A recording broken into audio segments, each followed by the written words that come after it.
Hello students, welcome back. आज की class में हम rules of debit and credit का लास्ट पार्ट करेंगे, जिसमें हमें बताया जाएगा T shape account. T shape account आपको बेसिकली हम लेजर की इंट्रोडक्शन दे रहे हैं।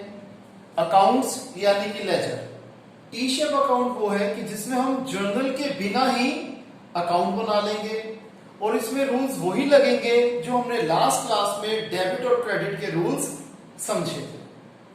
आइए सबसे पहले जो 5 कैटेगरी हैं टी शेप अकाउंट्स की वो समझ लेते हैं। सबसे पहले आ जाता है कैपिटल अकाउंट। कैपिटल आपको पता है, इसका क्रेडिट जो होता है वो इंक्रीज होता है, यानी कि इसका जो प्लस होगा वो क्रेडिट साइड पे होगा। जोन सी भी चीजें कैपिटल को बढ़ाएंगी वो सारी क्रेडिट साइड पे आएंगी। कौन कौन सी चीजें कैपिटल को बढ़ाती हैं? अगर हम बिजनेस की शुरुआत करें तो कैपिटल बढ़ती है, एडिशनल कैपिटल करें लगाएं तो कैपिटल बढ़ती है, प्रॉफिट्स और रेवेन्यू दोनों से कैपिटल इंक्रीज होती है या बढ़ती है। फिर डेबिट साइड पे क्या होता है? कैपिटल डिक्रीज होती है, यानी कि जो माइनस करेंगी कैपिटल को, डिक्रीज करेंगी, वो सारी डेबिट साइड पे आएंगी। अब कौन कौन सी आइटम्स है जो कैपिटल को रिड्यूस करती हैं? ड्रॉइंग्स या फिर विड्रॉल ऑफ कैपिटल। जब एक मोटा अमाउंट कैपिटल का निकाला जाता है बिजनेस से, उसे बोला जाता है विड्रॉल ऑफ कैपिटल। और ड्रॉइंग्स जब हम छोटे मोटा रूटीन का खर्चा अपना घर चलाने के लिए बिजनेस में से निकालते हैं, वो होता है ड्रॉइंग्स। अब यहां पर ये ड्रॉइंग्स कैश या बैंक के थ्रू भी हो सकती है, या फिर अगर हम किसी गुड्स को विड्रॉ करते हैं अपने, जिसमें हम डील करते हैं, तो वो भी हमारे कैपिटल को रिड्यूस कर देंगे। तो यहां पर मैं ये भी लिख सकता हूं, टू गुड्स विड्रॉन, इससे भी हमारी कैपिटल रिड्यूस होगी। लॉसेस से भी कैपिटल रिड्यूस होती है और एक्सपेंसेस से भी कैपिटल रिड्यूस होती है। मैंने एक्सपेंसेस लिखा हुआ है, दोबारा लिख देता हूं।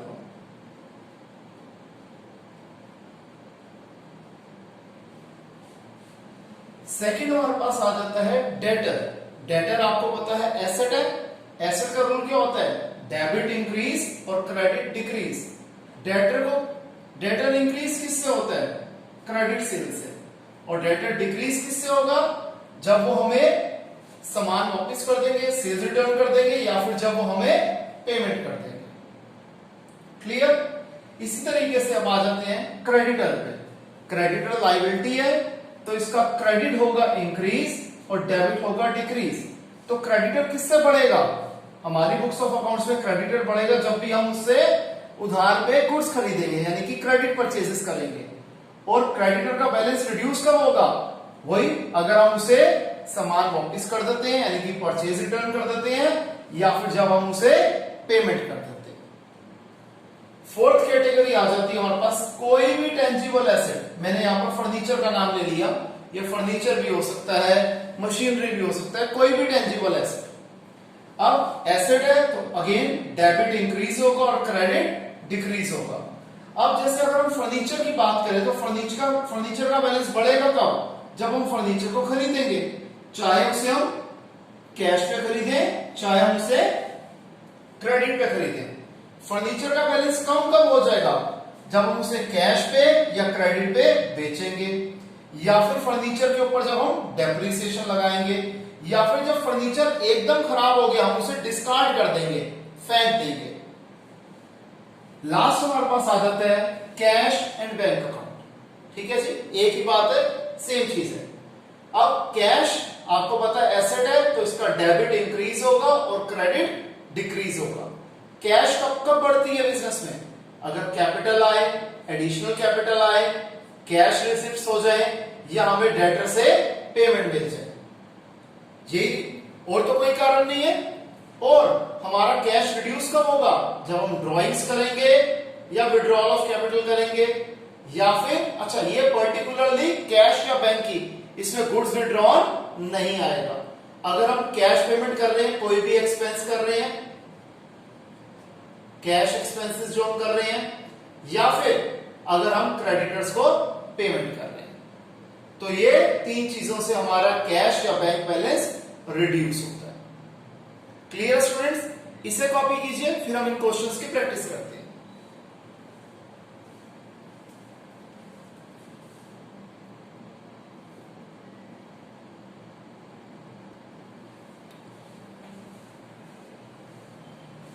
तो आइए स्टूडेंट्स, अब हम इस क्वेश्चंस को सॉल्व करते हैं। टी शेप अकाउंट के ऊपर जो हमारे अनसॉल्व क्वेश्चन है उसे हम सॉल्व करते हैं। मैंने टाइम सेव करने के लिए इन एडवांस 4 क्वेश्चन सॉल्व कर दिए हैं, ताकि आप लोगों को मैं आंसर इसके समझा सकूं, और इसमें कितने तरीके की प्रेजेंटेशंस हैं आप वो भी देखना, क्योंकि मैंने हर क्वेश्चन में कुछ अलग अलग तरीके की थोड़े बहुत प्रेजेंटेशन में चेंज करे हैं, क्योंकि ये टी शेप अकाउंट ऐसा है, स्कूल वाले यूजुअली कुछ ना कुछ अपने तरीके से करने के लिए क्वेश्चन कहते हैं। तो मैंने अलग अलग स्कूल्स में जो जो स्टाइल्स यूज हुए हैं प्रेजेंटेशन के, वो सब करके आपको पहले ही दिखा दिए, ताकि आपके स्कूल में जो से तरीके से क्वेश्चंस को सॉल्व करवा रहे हैं आप वही कीजिए। बेसिक बातें सेम रहेंगी, डेबिट और क्रेडिट वाली सबके स्कूल में सेम रहेगी। प्रेजेंटेशन के अंदर थोड़ा बहुत इधर उधर हो सकता है, तो आपने मेन कॉन्सेप्ट समझना है और प्रेजेंटेशन वैसी ही करनी है जैसी आपके स्कूल्स में करवाते हैं। तो आइए सबसे पहले है क्वेश्चन नंबर 7, हमें मशीनरी अकाउंट बनाना है। ठीक है जी। अब सबसे पहली प्रेजेंटेशन तो ये हो गई, मशीनरी एसेट है तो हम डेबिट साइड पे इंक्रीज आता है तो मैंने यहां पर लिख दिया इंक्रीज अमाउंट, क्रेडिट साइड पे डिक्रीज आता है तो इधर लिख दिया डिक्रीज और फिर अमाउंट। कुछ स्कूल्स में इंक्रीज डिक्रीज की जगह पर्टिकुलर्स अमाउंट ऐसे लिखवाते हैं, क्योंकि जब हम लेजर बनाते हैं तो उसमें इंक्रीज डिक्रीज यहां पर नहीं लिखा जाता बल्कि पर्टिकुलर्स लिखा जाता है। तो मैंने बाद के क्वेश्चंस में पर्टिकुलर्स अमाउंट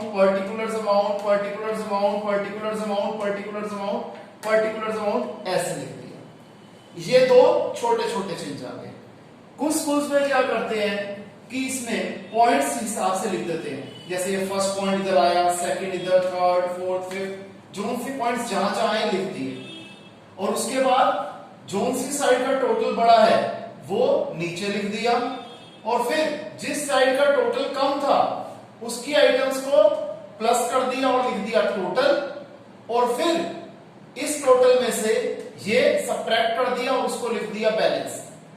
दूसरे तरीके की प्रेजेंटेशन क्या हो जाएगी जी, कि टोटल हमने नहीं लिखा, सीधा हमने देखा कि डेबिट साइड का टोटल बड़ा था, क्रेडिट साइड पे वही लिख दिया, और फिर जो हमने टोटल का एक कॉलम अलग से लिखा था वो ना लिख के इन सारी चीजों को सम करा, इसका टोटल करा, और फिर 64,000 में से जैसे यहां पर 22,000 था टोटल, उसे सब्ट्रैक्ट करके मैंने 42,000 लिख दिया।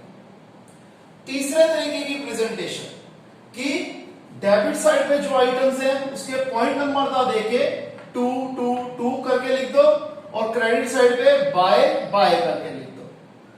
डेबिट साइड पे लेजर में हमेशा 2 लिखा जाता है और क्रेडिट साइड में हमेशा बाय लिखा जाता है।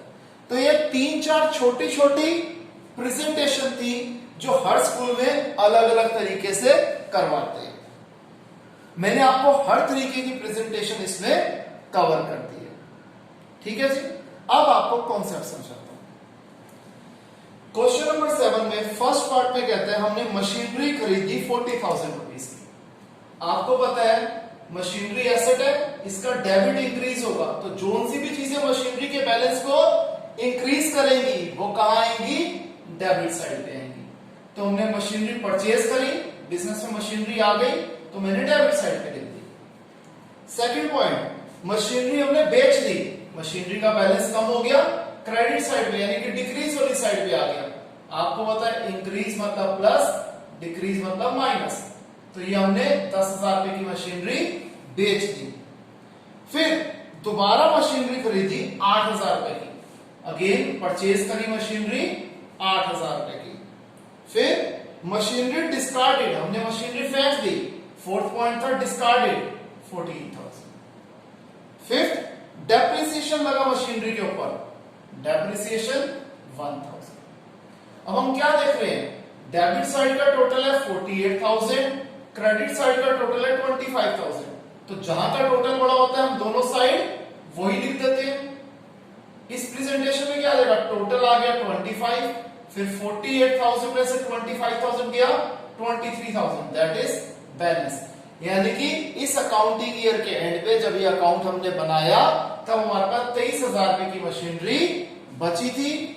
इतने की हमारी मशीनरी की बुक वैल्यू हमारे पास थी, यानी कि मशीनरी जिनकी बुक वैल्यू 23,000 है अभी भी हमारे पास पड़ी हुई है।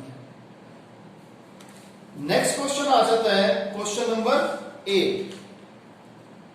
इसमें कहता है हमें कैश अकाउंट बनाना है।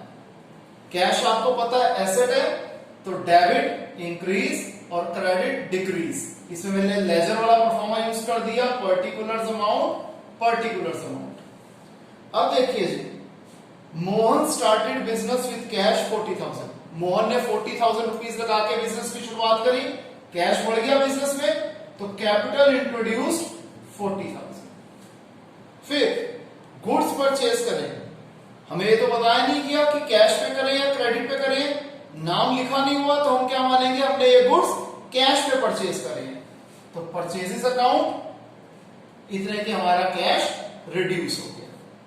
ध्यान रखना, अगर हमने कोई एसेट खरीदा होता तो हम लिखते एसेट परचेज्ड, लेकिन जब हम गुड्स खरीदते हैं तो हम लिखते हैं परचेजेस अकाउंट।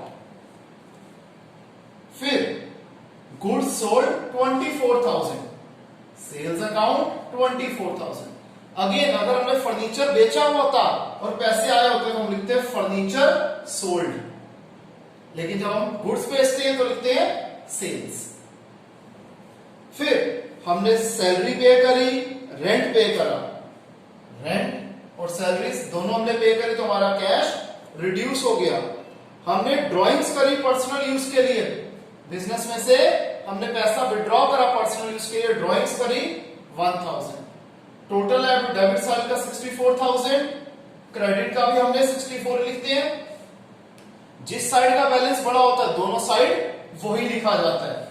अब इन सब का टोटल है 22, 64 में से 22 गया 42,000 हो गया। कैरिंग डाउन, जिसे हम ब्रैकेट में क्लैरिफिकेशन के लिए लिख देते हैं बैलेंसिंग फिगर, और यहां पर जो कैरिंग डाउन होता है वो ऑपोजिट साइड में बन जाता है brought down, and vice versa. अगर यहां पर कैरिंग डाउन है तो ऑपोजिट साइड में बन जाएगा वो brought down. Clear? Question number 9, हमें क्रेडिटर अकाउंट बनाना है। यहां पर क्रेडिटर का नाम है राकेश, हमने राकेश जो कि हमारा क्रेडिटर है उसका अकाउंट बनाना है। आपको पता है क्रेडिटर लायबिलिटी है, तो लायबिलिटी का क्रेडिट होता है प्लस और डेबिट होता है माइनस, यानी कि क्रेडिट होता है इंक्रीज, डेबिट होता है डिक्रीज। तो जोन सी भी चीजें क्रेडिटर के बैलेंस को बढ़ाएंगी, क्रेडिटर का बैलेंस किससे बढ़ता है, जब हम क्रेडिट परचेजेस करते हैं तो वो क्रेडिट साइड पे आ जाएगा, और जब हम इसकी पेमेंट करेंगे या फिर जब हमें ये गुड्स रिटर्न करेगा तो वो डेबिट साइड पे आ जाएगा। तो सबसे पहले हमने राकेश से गुड्स खरीदे क्रेडिट पे 50,000 पे, तो बाय क्रेडिट परचेजेस 50,000। अब यहां पर अगर आप बाय परचेजेस अकाउंट भी लिख देते तब भी कॉमन सेंस है कि वो क्रेडिट परचेजेस ही है, क्योंकि जब क्रेडिटर का अकाउंट बनेगा तो कैश परचेजेस तो आ ही नहीं सकता। तो आप बाय क्रेडिट परचेजेस अकाउंट लिखो या परचेजेस अकाउंट लिखो, बात एक ही है। मैं थोड़ा इसको और बेटर कर देता हूं, बाय परचेजेस अकाउंट कर देता हूं। आगे फिर goods return to Rakesh for 5,000, हमने परचेज रिटर्न कर दी राकेश जी को 5,000 रुपीज की। फिर हमने राकेश जी को 20,000 रुपए की पेमेंट कर दी टू कैश अकाउंट, ब्रैकेट में लिख देंगे पेमेंट मेड 20,000। फिर purchase goods from Rakesh on credit 10,000, again हमने राकेश से 10,000 रुपए के गुड्स परचेज कर दिए। यहां का टोटल है 60,000, दोनों तरफ लिख दिया।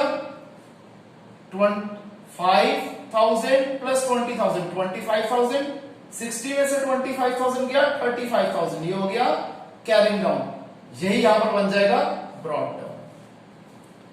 क्लियर?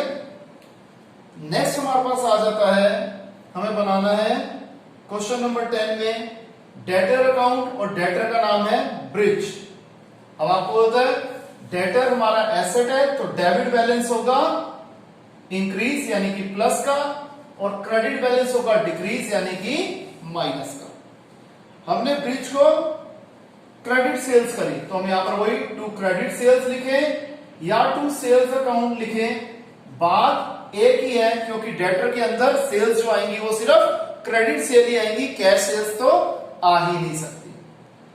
फिर हमें ब्रिज से कैश मिला, तो by cash account payment receive 10,000 rupees की।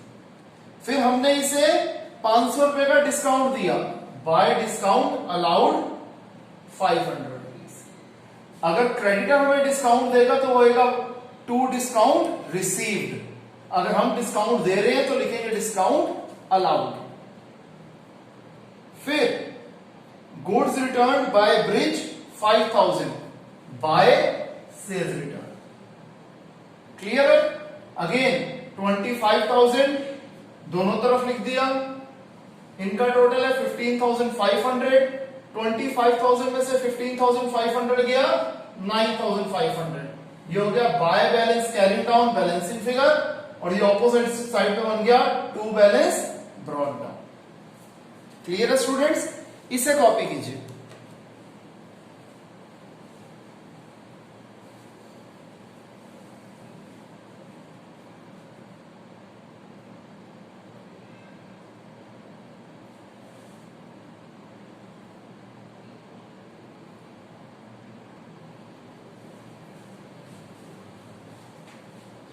वही अब हम करते हैं नेक्स्ट क्वेश्चन, जो कि है क्वेश्चन नंबर 11। इस क्वेश्चन के अंदर हमें 3 अकाउंट बनाने हैं, कैश अकाउंट, डेटर अकाउंट और क्रेडिटर अकाउंट। इस क्वेश्चन को थोड़ा ज्यादा ध्यान से समझना, क्योंकि कई बार कुछ एंट्रीज ऐसी आएंगी जिसका डबल इंपैक्ट पड़ेगा।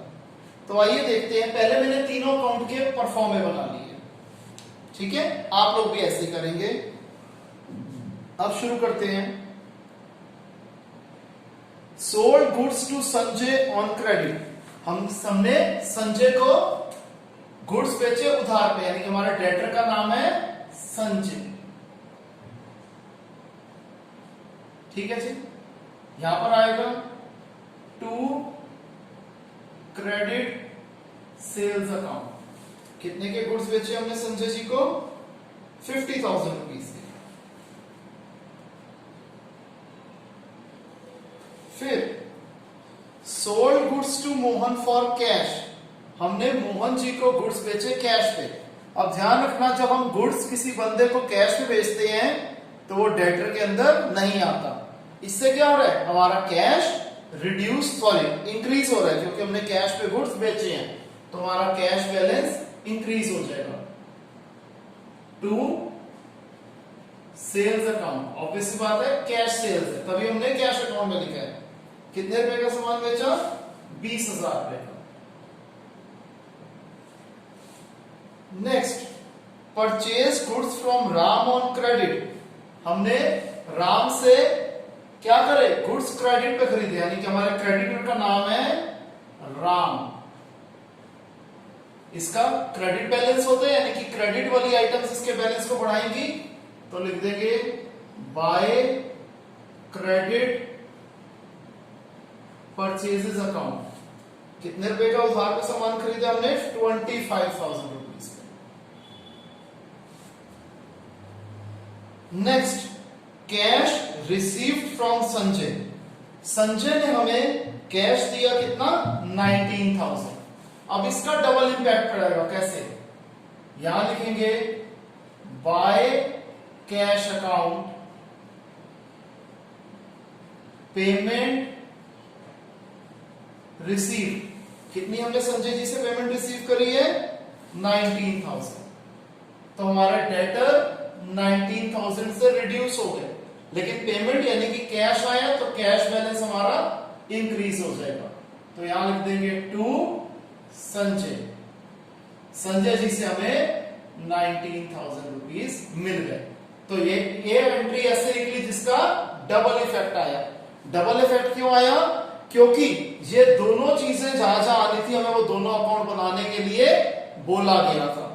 अभी तक इससे पहले जो एंट्रीज आई वो दो अकाउंट हमें बनाने के लिए बोला नहीं था, हमें कहीं पे परचेजेस अकाउंट सेल्स अकाउंट बनाने के लिए नहीं बोला था। तो हमारे लेजर अकाउंट में, हमारे टी शेप अकाउंट में सिर्फ उसका एक जगह इफेक्ट पड़ रहा था, इसलिए हमने एक जगह दिखाया। लेकिन यहां पर ऐसी एंट्री थी जिसके हम दोनों लेजर अकाउंट बना रहे थे, तो उसके दोनों इंपैक्ट हमें दिखाने जरूरी थे। Next, goods returned by Sanjay 2000, Sanjay ji ने 2000 रुपए का सामान हमें वापस कर दिया, तो लिख देंगे बाय सेल्स रिटर्न अकाउंट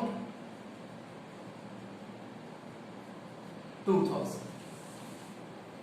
आगे, पेड रेंट 500, हमने 500 रुपए रेंट पे करा, तो यहां आ जाएगा by rent account 500। Last point, cash paid to Ram 15,000, हमने अपने क्रेडिटर राम को 15,000 रुपए पे कर दिए, तो लिख देंगे to cash account payment made 15,000 है।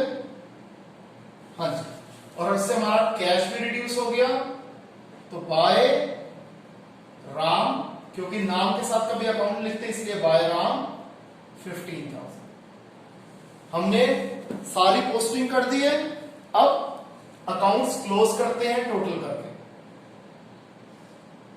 ध्यान रखना, टोटलिंग सिमेट्री में होनी चाहिए, सेम लाइन में होनी चाहिए। डेबिट साइड का टोटल बढ़ा रहा है 39,000,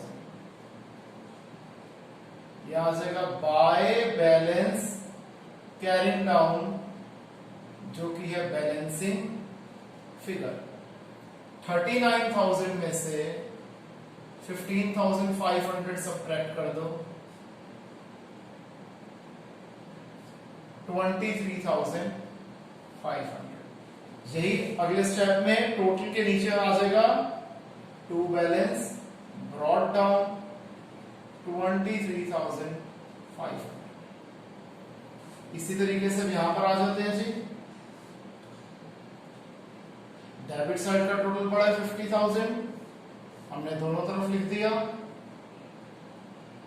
अब आ जाएगा बाय बैलेंस कैरिंग डाउन, जो कि होगी हमारी बैलेंसिंग फिगर 19,000 और 2,000 21,000, 50,000 में से 21,000 गया तो 29,000। ये इधर हो जाएगा टू बैलेंस ब्रॉट डाउन 29,000।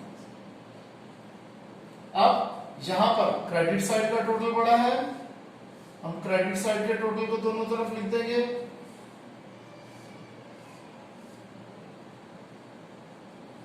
इधर आ जाएगा टू बैलेंस कैरिंग डाउन, जो कि है हमारी बैलेंसिंग फिगर। 25,000 में से 15,000 गया 10,000। बैलेंस के बाद नेक्स्ट स्टेप में ऑपोजिट साइड पे लिख देंगे by balance brought down 10,000। Clear है स्टूडेंट्स? अब इस चैप्टर का लास्ट क्वेश्चन जो कि हमें बनाना है प्रोप्राइटर्स कैपिटल अकाउंट। आपको पता है कैपिटल का क्रेडिट बैलेंस होता है, यानी कि क्रेडिट साइड पे वो आइटम्स आएंगी जो इसके बैलेंस को इंक्रीज करेगी, और डेबिट साइड पे वो आइटम्स आएंगी जो इसके बैलेंस को डिक्रीज करेंगी। तो सबसे पहले स्टार्टेड बिजनेस विथ 45,000, तो हम लिख देंगे by cash account capital introduced कितना 45,000। Next, withdrew from business for personal use 10,000, इससे कैपिटल रिड्यूस हो जाएगी टू कैश अकाउंट ड्रॉइंग्स, कितने पैसे रिड्यूस करें 10,000। फिर फर्दर कैपिटल इंट्रोड्यूस करी 55,000 की, तो लिख देंगे by cash account additional capital भी लिख सकते हो आप चाहे तो, या फर्दर कैपिटल भी लिख सकते हो, बात एक ही है। कितनी 55,000। फिर आ रहा है जी income tax paid. Income tax paid 5000।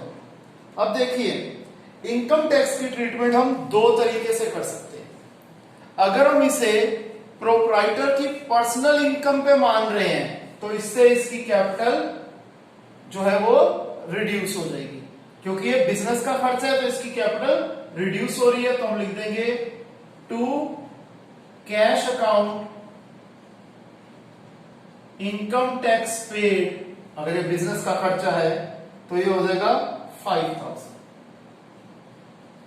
फिर profit for the year 30,000।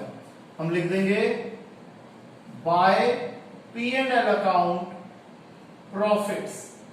Profits कितने हैं 30,000।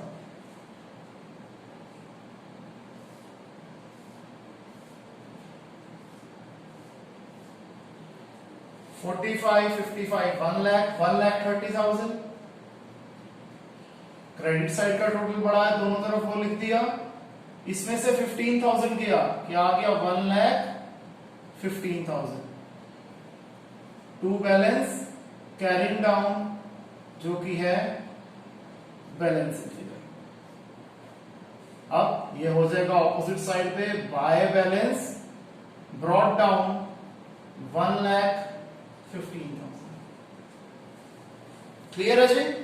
तो स्टूडेंट्स यहां पे हमारा ये चैप्टर कंप्लीट होता है।